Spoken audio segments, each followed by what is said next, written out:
नमस्कार। आप सभी का पुनः एक बार स्वागत है। मैं भाग 7 आप सभी के सामने लेकर के उपस्थित हूँ और आप सभी का बार बार अभिनंदन करता हूँ कि आप सभी ने मेरी आत्मकथा भाग 1 से लेकर के भाग 6 तक जितना प्यार दिया है, जितना सम्मान दिया है, मैं उसके लिए आप सभी का आभारी हूँ। मुझे ये यकीन ही नहीं था कि मुझे इस प्रकार की सफलता मिलेगी।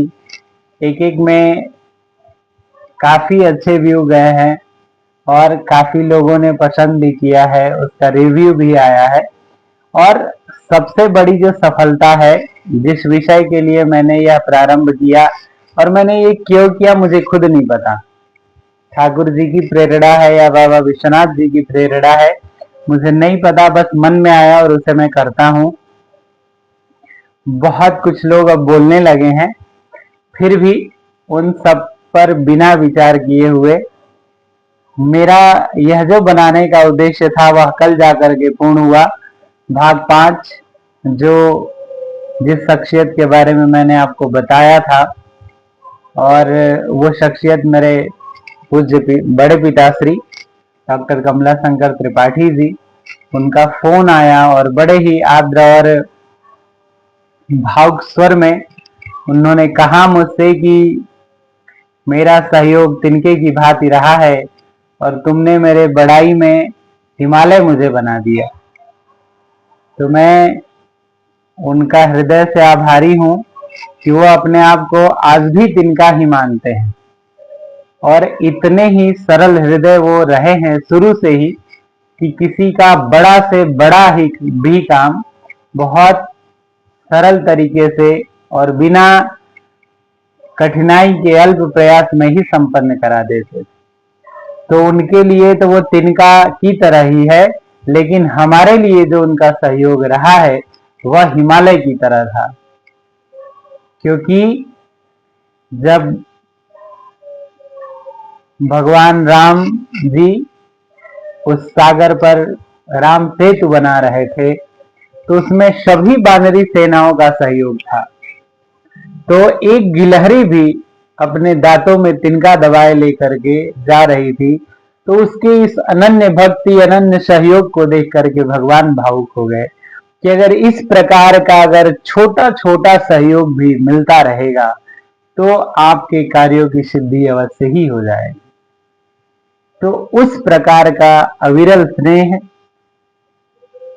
बड़े पिताश्री का हमारे साथ रहा है। मैं उनका आभारी हूँ। और इस क्रम में मैं आप सभी को बताना चाह रहा था कि हमने भाग 6 में चित्रकूट श्री राम संस्कृत महाविद्यालय में ज्वाइन करने के पश्चात वहाँ का सम्मान किस प्रकार हुआ और वहाँ से जो हमारी अगली जर्नी प्रारंभ हुई उसके बारे में मैं आप सभी से डिस्कस करना चाह रहा था। वाकई में वो अद्भुत था, वो स्थान अद्भुत है और ठाकुर जी की कृपा से मैं भगवान राम की जो तपस्थली रही है और वनवास काल का जो 11.5 वर्ष भगवान राम ने जिस स्थान पर बिताया हो, वहां का कड़ कड़ कितना पावन होगा, वहां की धरा कितनी पवित्र होगी, यह कहना बड़ा ही शब्दों में बता पाना बड़ा ही दुष्कर है। क्योंकि मैं ये जानता ही नहीं था कि चित्रकूट है कहाँ। नाम तो सुना था जरूर, और जो रामानंद सागर की रामायण आती है उसमें देखा था बहुत बार। कोविड काल में हम लोगों ने संपूर्ण रामायण देखी, उससे पहले भी बहुत बार रामायण देखने का सौभाग्य मिला, किंतु यह जानने का सौभाग्य नहीं मिला था कि चित्रकूट कहाँ है। तो बाबा विश्वनाथ जी की कृपा से हमें सेवा का अवसर वहां मिला। मैं अपने आप को परम सौभाग्यशाली समझता हूँ और आप सभी से भी यह करबद्ध प्रार्थना करता हूँ, निवेदन करता हूँ, वंदन करता हूँ कि अगर जीवन में कभी भी समय मिले तो जरूर आप सभी चित्रकूट जाइएगा। कामतानाथ जी की परिक्रमा आवश्यक रूप से करिएगा, क्योंकि वह स्थान ही इतना दिव्य है जिसे मैं अपने हृदय में हृदयंगम कर चुका हूँ, जान गया था, पहचान गया था। उस तपस्थली की महिमा क्या है, थोड़े ही समय में मुझे भान हुआ था। एक एक से ऐसे ऐसे दिव्य संत हैं वहाँ, ऐसी ऐसी विभूतियां हैं वहाँ, जिनको देख करके, जिनके पास सुनने, जिनके वचनों को सुनने का मौका मिला, स्वामी राम भद्राचार्य जी जो जगत गुरु हैं, और अनेक ऐसे संत, विराट जी महाराज, और हम जिन रणछोड़ दास जी महाराज की बात करते हैं, वहां पर एक वो चलता है, दिन में भंडारा, प्रतिदिन साधु भंडारा बोलते हैं उसको। अनेकों संत वहां आया करते हैं, जिन्हें आप सामान्य रूप से नहीं देख सकते। अनेक मठों के महंत, अनेकों संतों का दर्शन हुआ वहां। जब भी कोई आयोजन होता था तो पूरे चित्रकूट के संत, महंत, साधु, महात्मा, तपस्वी, जो एकदम कंदराओं में लीन है, वहां तक के संत, जिनका देखना या जिनका दर्शन पाना ही दुर्लभ है, ऐसे संतों का दर्शन होकर के यह जो जीवन है, यह जो शरीर है, धन्य धन्य हो गया। उस पावन तपस्थली के बारे में मैं क्या कहूं। यह प्रसंग उस समय का है जब श्री राम जी, माता जानकी और लक्ष्मण जी के साथ वाल्मीकि आश्रम में आए। वाल्मीकि जी के दर्शनों के उपरांत वाल्मीकि जी का जीवन धन्य हो गया कि उल्टा नाम जपे जग जाना और वाल्मीकि भय ब्रह्म समान। ये उस प्रभु की महिमा है कि जो मरा मरा मरा मरा जपते जपते कब राम राम हो गया, यह उनको पता ही नहीं चल पाया कि उल्टा नाम जपे जग जाना और वाल्मीकि भय ब्रह्म समाना, और वाल्मीकि जो ब्रह्मर्षि हो गए। तो ये उस प्रभु की ही माया है, उनकी ही कृपा है कि अनेकों ऐसे दृष्टांत, जिनके उस वन विहार करने का दृष्टांत पूर्व ही सारे ऋषियों महर्षियों को ज्ञात हो गया था। तो ऐसे तपस्वियों का ज्ञान, और वो ऋषि मंत्र दृष्टारा हमारा शास्त्र भी कहता है। तो वाल्मीकि जी से जब भगवान ने पूछा है कि ब्रह्मर्षि आप हमारा मार्गदर्शन करिए कि हम भाई लक्ष्मण और जानकी के साथ कहां निवास करें, तब उन्होंने, वाल्मीकि जी ने दिशा निर्देश किया है कि चित्रकूट गिरि करहु निवासु, अतः तुम्हारे सब भांति सिपासु। आप चित्रकूट पर्वत पर निवास करिए और सब प्रकार से वहां आपका मंगल होगा। तो ये वाल्मीकि जी को पूर्व में ही ज्ञान हो गया था, पहले का ही ज्ञान था, जो सब प्रकार के मंगल के लिए, भगवान को रहने के लिए वो स्थान बताए हैं। और उन्होंने वहां की प्रशंसा में कहा है कि शैल सुहावन कानन चारु और करि के हरि मृग बिहग बिहारी। वहां की जो पाषाण शिलाएं हैं, जो वहां का वन है, और जो वहां के जीव जंतु हैं, वो सब भी आपके सहयोगी बनेंगे किसी न किसी प्रकार से। तो इसलिए हे श्री राम, आप जाकर के वहां चित्रकूट में निवास करिए। और इस प्रकार से भगवान जो है वहां पर गए हैं। वहां पर मैं भी जब गया पूर्व में पहली बार, तो माता मंदाकिनी जी का स्नान के उपरांत वहीं पर मत गजेंद्रनाथ महादेव जी हैं, जो पंचमुखी महादेव हैं। मैंने आज तक पंचमुखी महादेव का कहीं नहीं दर्शन किया है। तो वहां पर यह है कि सर्वप्रथम भगवान जब वहां पहुंचे हैं तो लक्ष्मण जी को भेजे हैं कि जाओ बाबा भोलेनाथ से पूछ करके आओ कि हम लोग कहाँ निवास करें। तो जब लक्ष्मण जी गए हैं तो वह जो माता मंदाकिनी जी के किनारे ही तट से सीढ़ियां बनी हुई है, कम से कम 100 प्लस की सीढ़ियां होंगी। ऊपर गए हैं तो देख रहे हैं कि बाबा जो है अपनी जिह्वा और लिंग पकड़ करके और नाच रहे हैं, और दिशा का निर्देशन कर रहे हैं, तो वह उस दिशा का भान करके, अर्थात संतों ने यह भी कहा है कि जो अपनी कामना, काम वासना और जिह्वा यानी वाणी पर लगाम लगाएगा वही इस चित्रकूट में निवास करेगा। और एक जगह ये भी मैंने पढ़ा या सुना और जाना कि भगवान ने उनको कामदगिरी की तरफ का संदेश दिया कि प्रभु आप जाकर के वहां पर निवास करिए। कामतानाथ का जो परिक्रमा पथ है वो पूरे 5 किलोमीटर की परिक्रमा है और उसके बगल में ही लक्ष्मण पहाड़ी है जहां पर लक्ष्मण जी रह करके और सेवा किया करते थे, पहरा दिया करते थे। और इस प्रकार की जो व्यवस्थाएं रही हैं चित्रकूट की, और यह जब जान गए हैं कि भगवान जो है चित्रकूट में आ गए हैं, तो रामचरितमानस का अयोध्या कांड का प्रसंग है कि नदी पनच सर शम दम दाना, सकल कलुष कलि साजऊ नाना, चित्रकूट जन्वचल अहेरी, चुकई न घात मार मुठ भेरी, अस कहि लकन ठाऊ देख रावा, थल बिलो कि रघुबर सुख पावा। और रमे राम मनु देवन जाना, चले सहित सुर थपति प्रधाना, कोल किरात वेश सब आए, रचे परण तृण सदन सुहाए।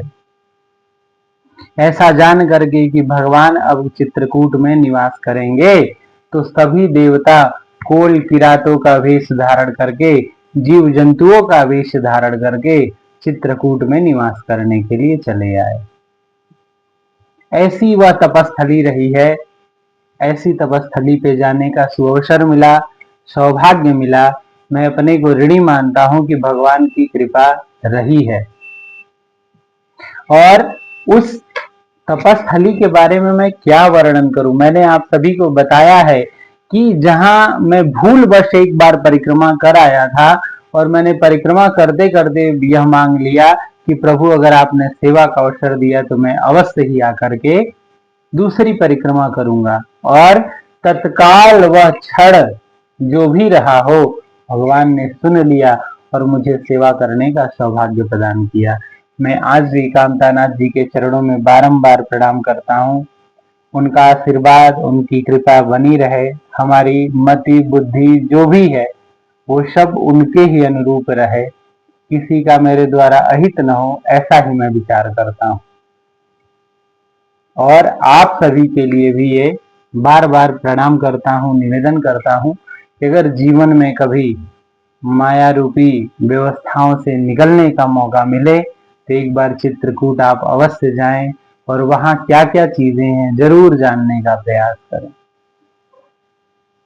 वो ऐसी दिव्य जगह है कि वहां के बारे में बता पाना बहुत समय लगेगा, इस 20 मिनट में तो संभव ही नहीं।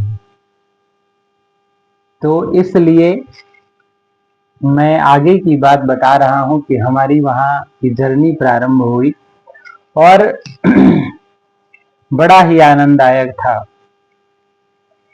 श्री राम संस्कृत महाविद्यालय की मैं प्रशंसा कितनी करूं मैं बता ही नहीं सकता, क्योंकि एक नियम है वहां, एक वेश है,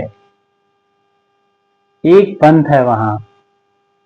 वो इस प्रकार की एक ड्रेस में सभी लोग धोती कुर्ता, मतलब धौत वस्त्र और कुर्ता धारण करना है, तो वो सभी के लिए है। भोजन प्रसाद की जो व्यवस्था एक के लिए है वो सभी के लिए है। सेवा सबके लिए है वहां, आप जिस भी प्रकार से करना चाहें। और शिक्षा का दान तो वो तो अद्भुत है। आज भी वहां छात्र नीचे बैठ करके जो गुरुकुल की परंपराएं रही हैं उस प्रकार से ज्ञान अर्जन करते हैं। आज भी शिक्षक वहां जो मसनद आती है मोटी मोटी और नीचे बैठ करके पढ़ाते हैं। तो इस प्रकार की व्यवस्थाएं हैं वहां। वहां का दिव्य वातावरण देख करके बड़ा ही आनंद आया। धीरे धीरे रहते रहते वहां के बारे में जानने का सौभाग्य मिला और परिचय हुआ। परिचय में मैं सर्वप्रथम बताना चाहूंगा, बताया भी था कि हम 5 थे। एक तो मैं था, और व्याकरण विभाग से पंकज पांडे जी, वेद विभाग से प्रेम प्रकाश पांडे जी, साहित्य से नीलेंद्र शुक्ल जी, मेरे छोटे भाई, और सामाजिक विज्ञान या आधुनिक विज्ञान शाखा से आप यूं कह लीजिए कि वागीश दत्त त्रिवेदी जी।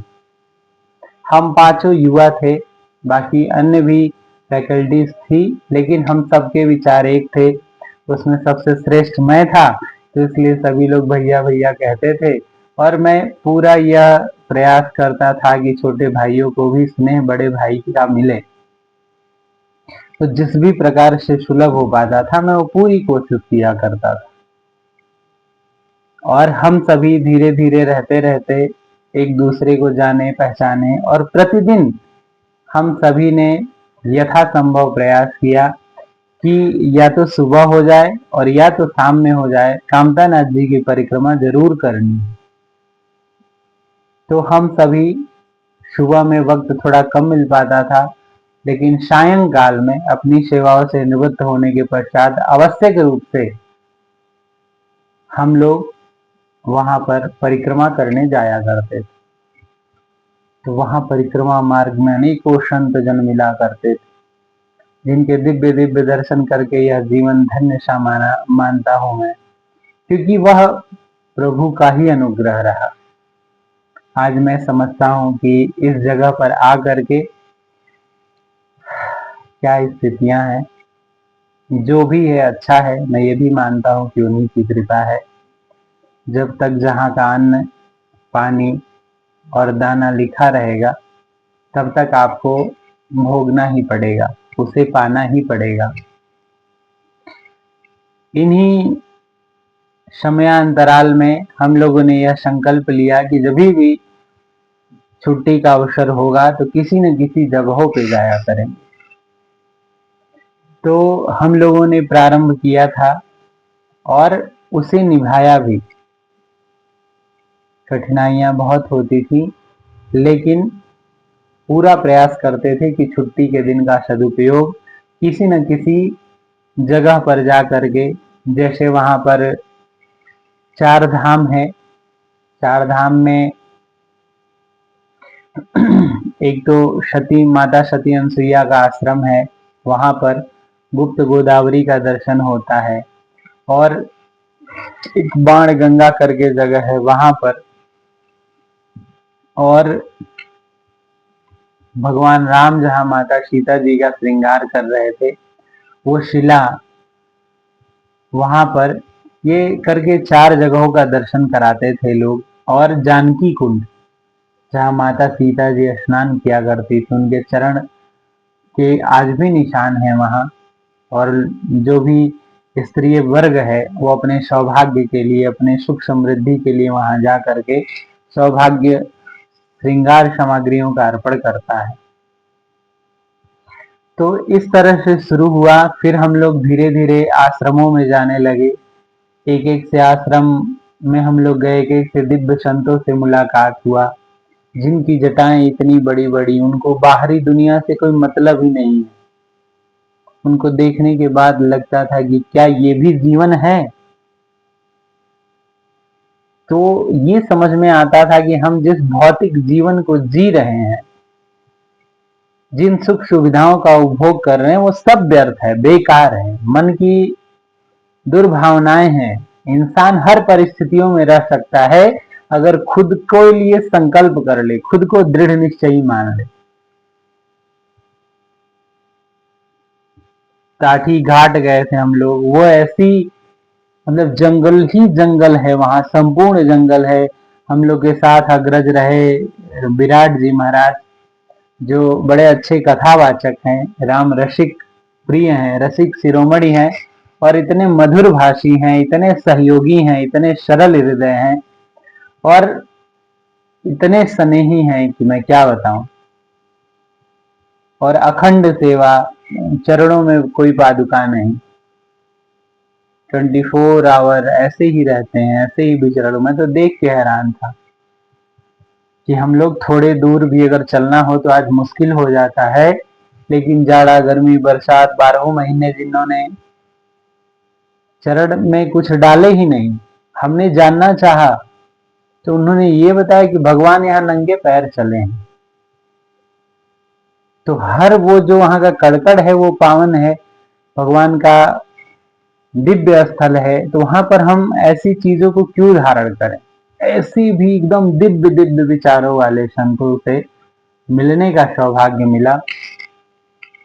अनेकों वीआईपीजों का आगमन होता था, उनसे भी मिले। और काठी घाट में हमने अनेकों संतों के दर्शन किए, अनेकों से संवाद का भी अवसर हुआ, जिनके पास कोई संसाधन नहीं थे, फिर भी अपनी दुनिया में मगन है, भगवान भक्ति में, साधना में लगे हुए हैं। देश दुनिया से कोई मतलब नहीं। मां मंदाकिनी जी की अविरल धारा उस जंगल से प्रवाहित हो रही है, उसके जलों का पान कर रहे हैं, एक बार भोजन बनाते हैं और उस प्रसाद को ग्रहण करते हैं और उसके बाद भगवान नाम संकीर्तन चल रहा है। उनकी कृपा से कोई उस जंगल से विचरण करते हुए गया तो कुछ दान करते हुए निकल गया। बड़ी ही अद्भुत जगह, क्या मैं बताऊं, शब्द नहीं है। माता सती अनसुईया के आश्रमों में भी दर्शन हुआ।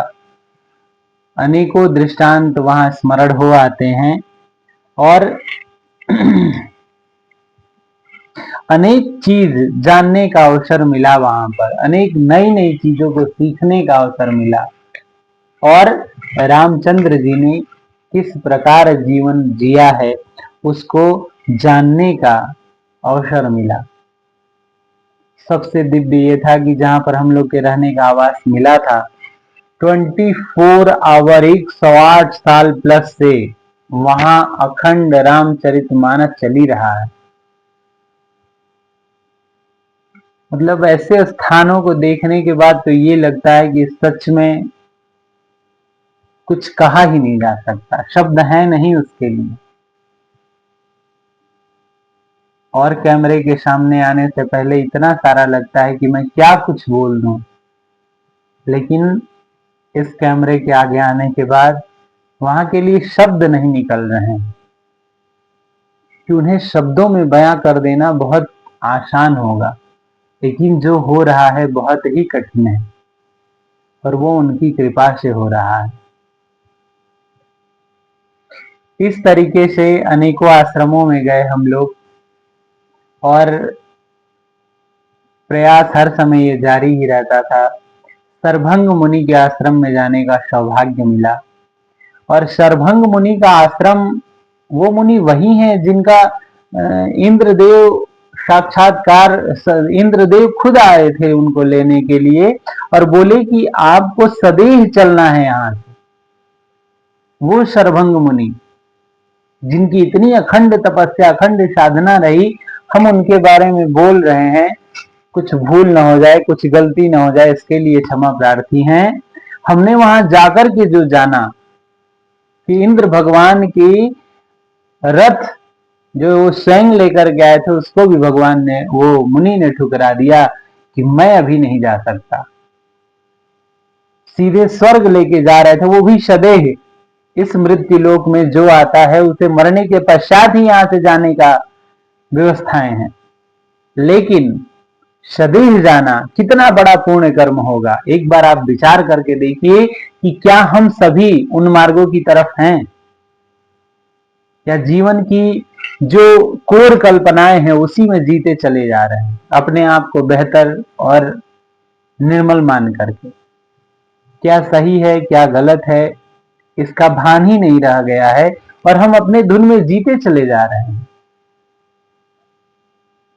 और इंद्रदेव का रथ जब ऐसे लौट गया तब भगवान ने दर्शन दिया है। भगवान आए हैं वहां माता जानकी और लक्ष्मण जी के साथ और उनका साक्षात्कार हुआ है। उन्होंने सारी बात बता दी और उन्होंने ये भी बताया कि राम, मैं देख रहा था कि तुम मेरे पास आ रहे हैं।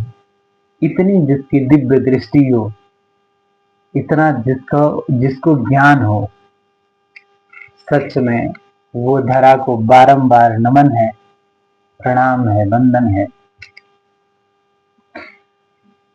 उस आश्रम में घूमने हम लोग गए थे, दर्शन करने गए थे। सुना था कि चारों तरफ से जंगलों से घिरा हुआ है, शेर और चीते आते हैं, आदि जंगली जानवर आज भी आते हैं। तो हर जगह बोर्ड आदि लगा था, इसलिए हम लोग का प्लान ये था कि सुबह सुबह हम लोग चलेंगे। चित्रकूट से लगभग लगभग 50 किलोमीटर प्लस की दूरी पर है वो। गए थे हम लोग सारे मित्र मंडली, हम लोग साथ में ही गए थे और दर्शन किए। ऊपर वहां पर यज्ञ मंडप बना हुआ था, यज्ञ मंडप भी बहुत सालों पुराना था। वहां पे अनेकों संत मिले, संतों ने वहां के बारे में बताया। आदि ऐसे दृष्टांत आए जो भगवान राम के ही गुणों का गान करते रहे। वहां की तपस्थली, यहाँ वहां के तपस्वियों के बारे में बताया करते रहे। नीचे उतरते वक्त हम लोगों ने मां मंदाकिनी जी का उद्गम स्थान भी देखा, जहाँ 7 कुंड है। उस 7 कुंडों से जल अपने आप निकल रहा है। उसके नीचे आए तो हम लोगों ने एक दिव्य गुफा को देखा। गुफा के बाहर प्रणाम करके निवेदन अर्पित किए तो बहुत समय के पश्चात एक संत का दर्शन हुआ। हम लोगों ने कुछ याचनाएं की कि कुछ ज्ञान का बात यहाँ भी जान करके चलेंगे, लेकिन वो वर्षों से मौन व्रत धारण किए हुए थे, सुनते सब कुछ थे और बोलते कुछ नहीं थे, अपनी बातों को लिख करके बता दिया करते। माफी चाहूंगा, लिखते भी नहीं थे। उनके पास 2-3 कॉपियां थी, उसमें से वो 2 कॉपी हम लोग के सामने रखे थे और जो मन का प्रश्न था वो पेज पलट दिया करते थे।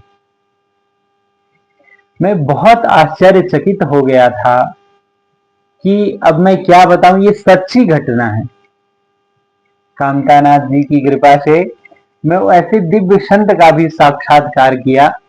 चित्रकूट में रहते रहते मैं जिन ऊहापोह की स्थितियों से गुजर रहा था, एक तो धन जो थोड़ा कम था, जिसमें सब कुछ संभाल के चलना, सबकी सेवा हो जाए, शायद उतना पर्याप्त नहीं मिलता था वहां। और दूसरा ये कि शोध कार्य के समापन के पश्चात या शोध कार्य के जब चल रहा था उस समय से ही जो प्रेशर था ऊपर, एक तो नौकरी का था और दूसरा प्रेशर था शादी का। और विवाह एक ऐसा संबंध है कि अगर समय से विलंब होने लगे तो चिंताएं सबकी बढ़ने लगती हैं। और आप जिस समाज में रहते हैं उस समाज के लोग ही आपको फिर से ताने देने लगते हैं। तो जो सफलता अचीव करने के बाद जिनके सुर बदले थे, वो सुर फिर से विपरीत स्वर में एक बार फिर से शुरू हो गए कि कब शादी होगी, कब क्या होगा। किसी को भी फोन करिए तो एक ही प्रसंग रहती थी कि अब शादी कर लो। पिताजी बहुत चिंतित थे, मैं मांगलिक भी था और उस समय तक अनेकों रिश्ते, कम से कम 200 प्लस रिश्ते आए होंगे चित्रकूट में जब था, लेकिन किसी न किसी कारण से रिश्ते सफल नहीं हुए। कोई न कोई कारण बन ही जाता था और वह शादी तक नहीं पहुंच पाते थे। और ये कहना अतिशयोक्ति होगा, इस बात का अभिमान नहीं है, कम से कम 15-20 स्टेट से रिश्ते आए। स्टेट में जिले और शहरों की बात नहीं करता, और उसका प्रमाण भी है। इतने जगहों से फोन, इतने बायोडाटे, इतने फोटो कि मैं एकदम परेशान हो गया था। तो ये प्रश्न और प्रसंग दोनों ही मन में चल रहा था और ये मैं प्रश्न उस महात्मा से पूछना चाहता था जो सर्वभंग आश्रम में मिले थे। और ये मन की गति को भांप कर, पहचान करके उन्होंने ऐसे पेज पलट दिया। मैंने उसमें पढ़ा कि जिस प्रश्न की तू इच्छा कर रहा है, जो तेरे मन की चिंताएं हैं, जो तू बार बार विचार कर रहा है, वो ये है कि तुम्हारी शादी और तुम्हारी नौकरी यथाशीघ्र इससे बेहतर होगा। उसके लिए परेशान मत रहो, अनवरत जिस भी साधना में लगे हो लगे रहो। एक दूसरा प्रश्न मन में उठने लगा ये पढ़ने के पश्चात कि आप तो संत हो गए, तो आपकी मुक्ति हो गई, लेकिन हम संसारिक हैं, हम गृहस्थ आश्रम में हैं या माता पिता के साथ रहते, तो हमको मुक्ति कैसे मिलेगी? ये मेरे मन में विचार चल रहा था। तब तक उन्होंने फिर से एक पेज पलट के मेरे सामने रख दिया और ये प्रश्न था कि मैं पितृ ऋण से मुक्त कैसे हो पाऊंगा? अगर मैं आपकी तरह बनूं तो मैं उस पितृ ऋण से मुक्त कैसे हो पाऊंगा? तो उसमें अनेकों दृष्टांत लिखे हुए थे, जिसे पढ़ करके मैं अचंभित था। उन महाराज को हमने कुछ अर्पण करना चाहा, लेकिन उन्होंने एकदम से ही कुछ भी लेना स्वीकार नहीं किया था और उस गुफा के बाहर ही बड़े बड़े अक्षरों में लिखा हुआ था कि यहाँ कोई भी धन स्वीकार नहीं है, किसी भी प्रकार का धन स्वीकार नहीं। ऐसे भी दिव्य लोग हैं इस धरा पर जिनको धन की भी जरूरत नहीं, वो अपना सर्वस्व न्यौछावर कर दिए हैं उस प्रभु की सेवा में। मैं उन सभी को यहीं से प्रणाम करता हूँ, मेरा प्रणाम निवेदित हो। इस प्रकार के अनेकों दृष्टांत होते होते हम लोग वहां से सुतीक्ष्ण मुनि के आश्रम आए। सुतीक्ष्ण मुनि जिनकी बुद्धि इतनी तीक्ष्ण थी, जिनकी बुद्धि इतनी तीक्ष्ण थी कि उनका नाम सुतीक्ष्ण पड़ गया। आप सभी एक बार विचार करके देखिए कि अगस्त मुनि के वो शिष्य थे और अगस्त मुनि वो जो ब्रह्मर्षि हैं भैया, उन्होंने एक बार इंद्र जी के कहने पे पूरा समुद्र को सोख लिया कि राक्षस इसमें जाकर के इसके मतलब एकदम निचली भाग में छुप गए हैं, इनका जब तक नाश नहीं होगा तब तक कैसे क्या होगा। तो उन्होंने भगवान के निवेदन करने पर पूरा सागर का जल पी गए, ऐसी दिव्य शक्ति थी उनमें। उस अगस्त मुनि के शिष्य थे सुतीक्ष्ण मुनि, उनके भी आश्रम में जाने का सौभाग्य मिला और वहां जो दिव्य संत रहे उनका दर्शन और उनकी वाणी सुनकर के लगा कि सच में साक्षात्कार ही हो गया। पूरा रोम रोम खड़ा हो गया, रोम रोम रोमांचित हो गया। इतनी दिव्य दिव्य चीजों को बताए वो कि मैं वो बता नहीं पा रहा हूं। सुतीक्ष्ण मुनि के लिए ये प्रसंग आया है रामचरितमानस में कि अगस्त मुनि के आश्रम में जब रहा करते थे वो, तो शुरू से ही बहुत तेज थे, शुरू से ही बहुत तेज थे और उनके जो गुरु थे कुछ समय के लिए आश्रम से कहीं दूर गए थे, तो उन्होंने आश्रम का कार्यभार इनको दे दिया और ठाकुर जी की सेवा करने का भी भार इनको दे दिया। अब ठाकुर जी की सेवा करनी है तो प्रतिदिन किया करते थे, बाकी अन्य अन्य कार्य भी किया करते थे। सेवा करने के अनंतर जो है कुछ दिन ऐसा हुआ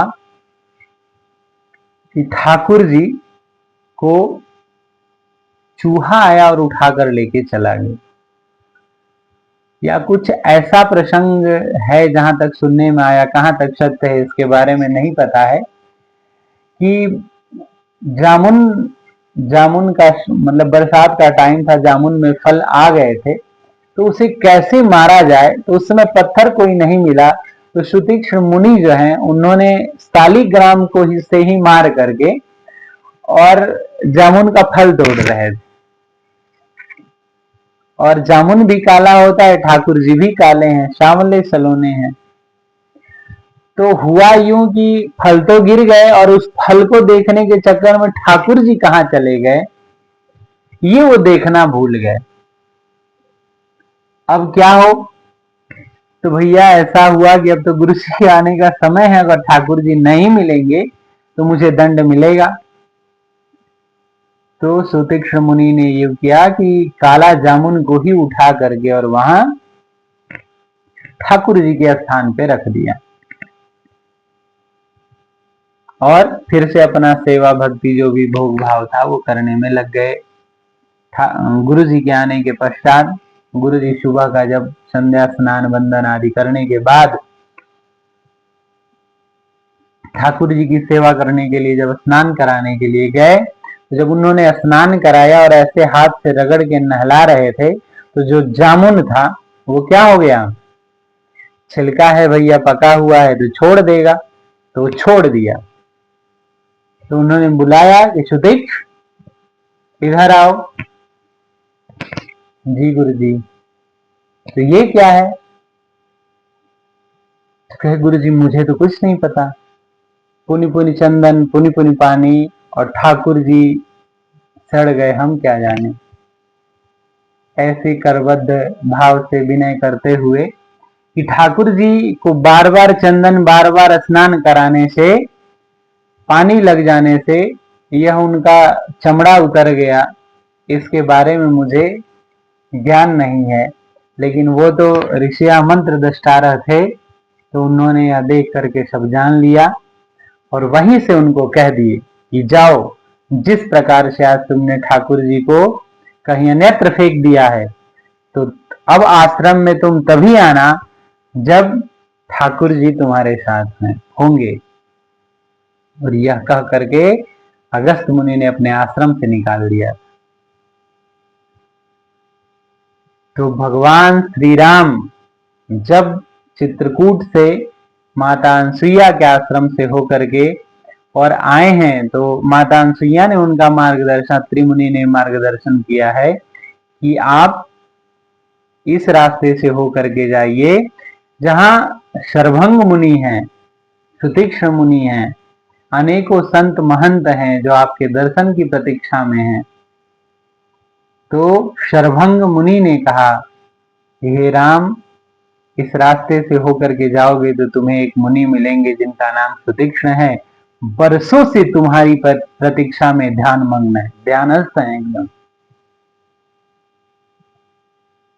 तो भगवान जाते जाते वहां पहुंचे हैं।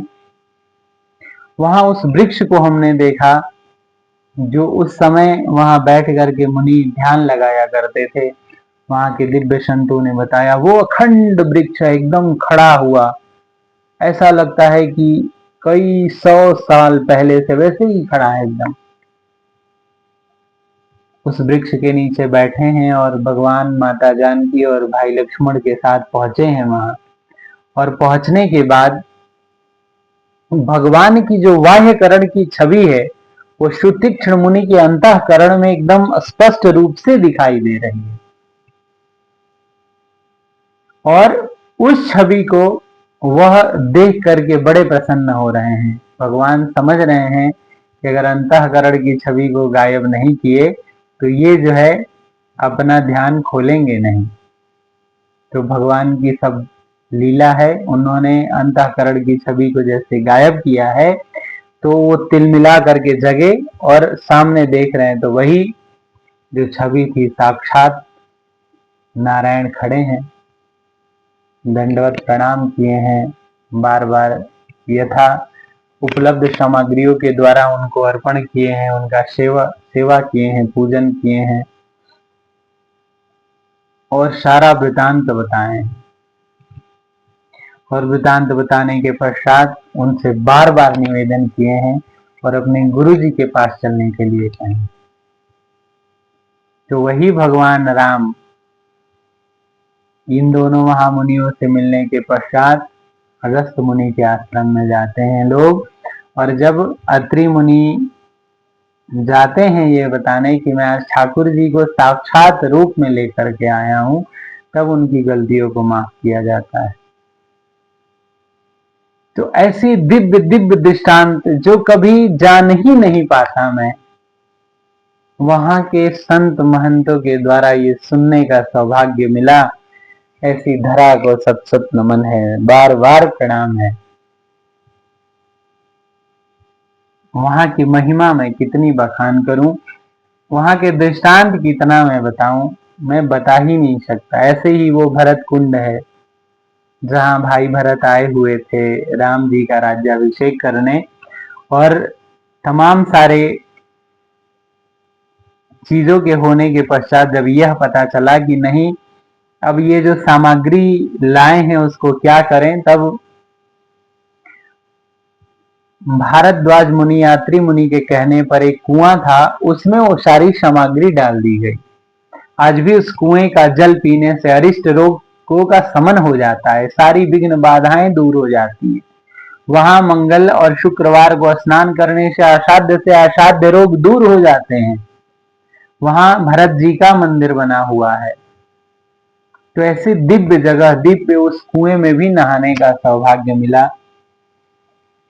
उनकी तरह विरल भक्ति प्रभु प्रदान करे, यही बारंबार निवेदन है, बारंबार प्रणाम है, क्योंकि भरत जी की तरह कोई धर्मात्मा आज तक इस धरा पर हुआ नहीं।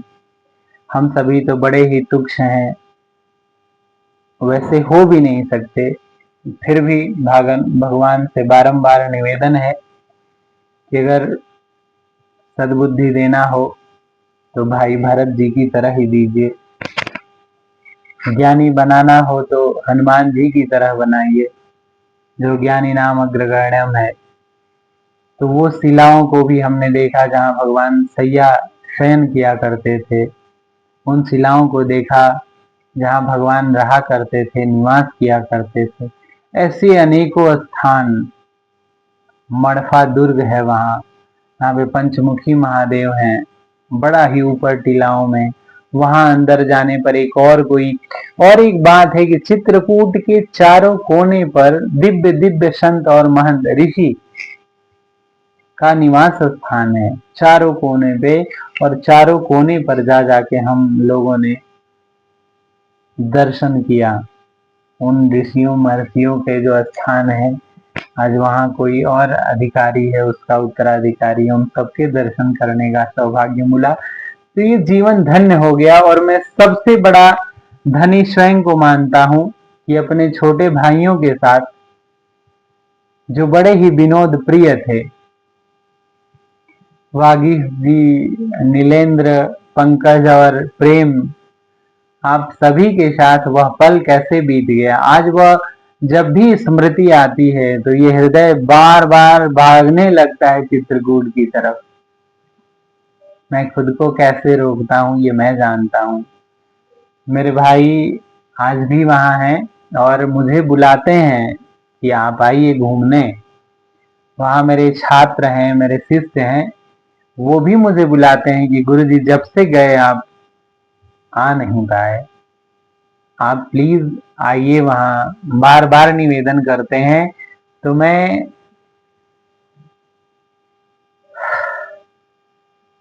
आप सभी को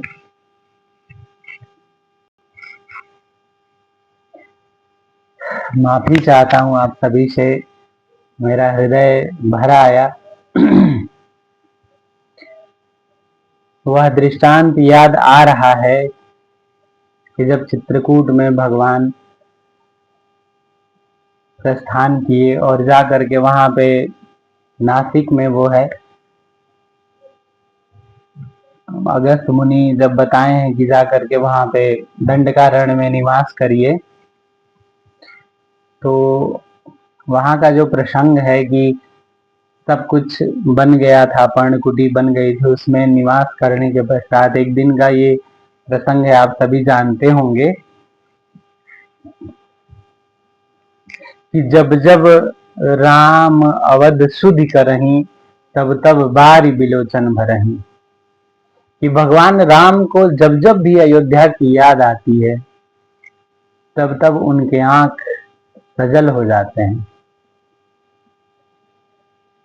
ऐसा ही कुछ मेरे भी हृदय में हो रहा है कि चित्रकूट की जब जब याद आती है तो वहां की सारी स्मृतियां, सारे बीते हुए पल एक क्षण में आंखों के सामने नाच जाते हैं।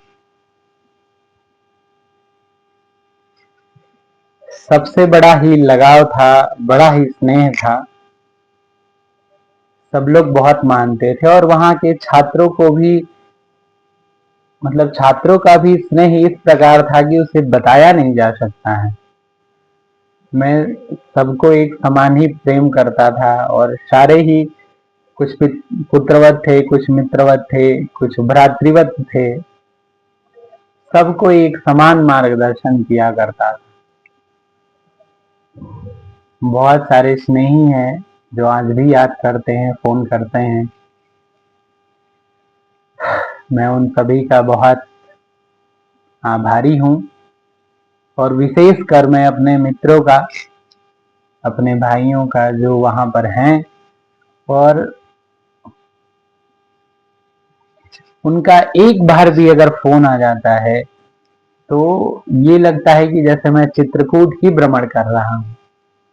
अभी आज ही बागीश जी का फोन आया था और उन्होंने बताया कि हम सभी अभी परिक्रमा पूर्ण करके ही आपको याद किया हूँ। तो ये लगा कि भगवान की बहुत बड़ी कृपा है। और इन सब में बागीश भैया के पिताजी रहे, जो वहीं पर हम लोग के बगल में ही क्वार्टर था, तो उनका भी बड़ा मार्गदर्शन मिला मुझे, बहुत सहयोग करते थे। और एक और बात बताना चाह रहा था कि इस जीवन में आपको पग पग पे अगर आपका पुण्य कर्म है तो ऐसे लोगों का साक्षात्कार होगा, ऐसे लोगों से मिलना होगा जो आपको हर समय आगे बढ़ने के लिए भी प्रेरित करते रहेंगे। और उसमें से एक रहे बागीश भैया के पिताश्री। बागीश भैया के पिताजी हर समय मार्गदर्शन करते थे और कोई भी अगर ऐसी समस्याएं खड़ी हो जाती थी तो मैं उनके पास जाता था और वो आवश्यक रूप से उसका निदान करते थे और वह मार्गदर्शन करते थे रामचरितमानस के एक एक से चौपाइयों को, दोहों को बता करके कि घबराइए नहीं, परेशान मत होइए, समस्याएं हैं तो उसका समाधान भी मिलेगा। और बहुत कुछ का ज्ञान था क्योंकि उनकी उम्र 50 साल से ऊपर और वह अनवरत उनकी ही परिक्रमा, भोर में 4 बजे पिताजी परिक्रमा लगा के 6 बजे तक वापस, जाड़ा ठंडी गर्मी बरसात कोई भी समय हो, अनवरत उनका बना हुआ है। तो ऐसे दिव्य हैं वो, उनका भी दर्शन, उनका सहयोग, उनका साथ मिला। मैं आप सभी का बहुत बहुत आभारी हूँ। और मुझे वो चौपाई याद आ रही है कि राम ही केवल प्रेम प्यारा और जान ले जो जान निहारा। तो वो तो उस प्रभु की महिमा है और वह केवल और केवल प्रेम के भूखे हैं।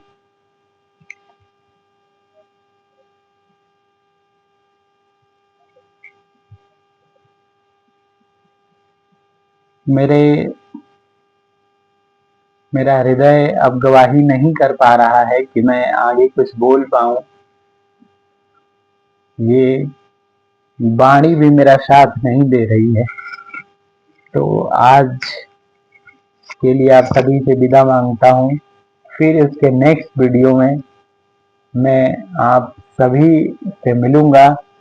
तब तक के लिए आप सभी को बार बार अभिनंदन, धन्यवाद।